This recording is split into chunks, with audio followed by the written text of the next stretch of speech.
In this episode of Before Signing Employment Contract, where we are treating it seriously, please make sure that you click on our subscription, you subscribe, you click on our Facebook, our LinkedIn, our TikTok, and all the social media platforms, and then make sure that you subscribe to all the teachings that we give. And as soon as it comes, you'll be the first person to get it. Before signing an employment contract, in this episode or this part 2 of it, what we want to understand is that what is the difference between contract of employment and contract for employment. Now, they are two brothers but with different names. Contract of employment has its features, and I'm going to give 4 key features of contract of employment. In the aspect of contract of employment, the remuneration is not consolidated. What do I mean by that? The remuneration that is given to the employee is being calculated in terms of SNIT, in terms of the other statutory deductions that are being given to the employee, and the state or wherever those ones have to go are being given out before the net comes to the employee. Another aspect of the contract of employment is that the employer in full control. The employer has the full control over everything of the employee.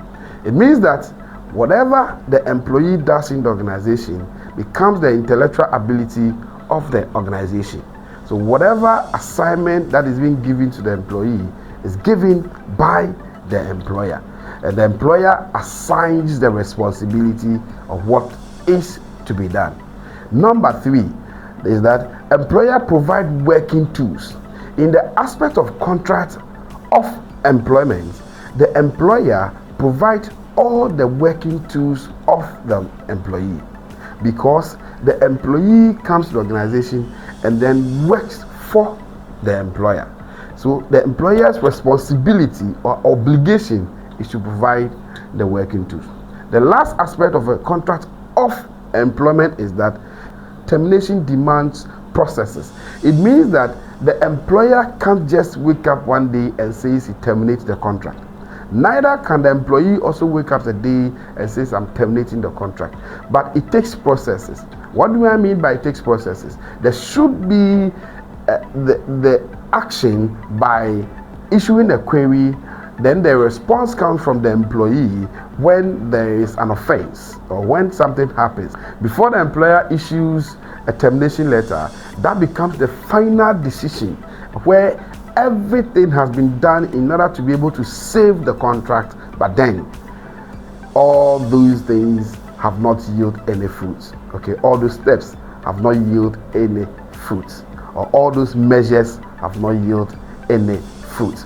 So the employer has to first of all issue a query to the employee responds, and then based on the response, there is a response from the employer to the employee where a warning is given, a verbal warning is given, a written warning is given, maybe a 2 weeks sanction is given out of job, and then all those processes have to come. Maybe the final aspect